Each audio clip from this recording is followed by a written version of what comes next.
दोस्तों नमस्कार। और एक क्लास 8 की बुक है और इसमें एक सवाल था प्रश्नावली 5.3 का, जिसमें 9वां सवाल नहीं हुआ था।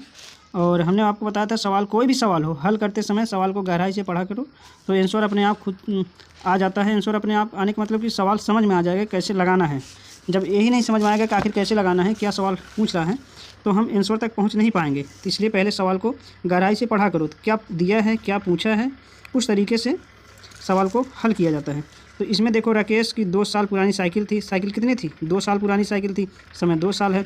उसकी पुरानी साइकिल थी, यानी पहले बहुत पहले लिया था, जो उसने 1600 में खरीदी थी, बहुत पहले खरीदी थी, यानी प्रारंभिक मूल्य 1600 रुपये था। मोहन ने उससे 1296 में खरीद ली। अब मोहन खरीद रहा है, तो अब खरीद रहा है। ये पहले खरीदी थी प्रारंभिक मूल्य, लेकिन ये अब खरीद रहा है, यानी कि वर्तमान में अभी खरीद रहा है। और साइकिल के मूल्य की अवमूल्यन दर ज्ञात कीजिए। अवमूल्यन मतलब कितना उसमें कमी आया है, उसका दर को ज्ञात करना है। तो कोई साइकिल है, मान लो 1600 में खरीदी थी, कभी बहुत पहले खरीदी होगी 2 साल पहले, तो अब बेच रहा है, अब माने वर्तमान मूल्य। चलो अब सवाल को हल करते हैं, आखिर कैसे सवाल को हल किया जाता है। ये सवाल है और हमने आपको बताया था कि जो जो दिया हो पहले लिख लिया जाता है। ये कितना दिया है? 1296, यानी वर्तमान मूल्य है। और पहले कितने के लिया था? प्रारंभिक मूल्य 1600 रुपये का, समय इतना है। ए बराबर P 1 + R बटे 100 घाते n है। तो 1296 बराबर 1600, इतना सबको पता ही है। 1 + R बटे 100 घाते n हो जाएगा। अब 1296 ये यहाँ से भी कट जाएगा, लेकिन हमने बटे में किया है तो क्योंकि इसकी ज़रूरत है। तो 1296 1600 घाते 2 है ना, और 1 + R बटे 100 घाते स्क्वायर, समय 2 साल है। ठीक है।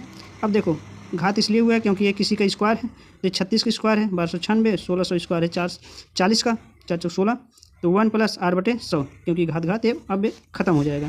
तो देखो, अब इस R बटे 100 को हम इस साइड लेके आए हैं, तो बराबर 36 बटे 40 इस साइड गया, ये प्लस था माइनस हो जाएगा, इधर प्लस है तो इधर जाएगा -1 हो जाएगा।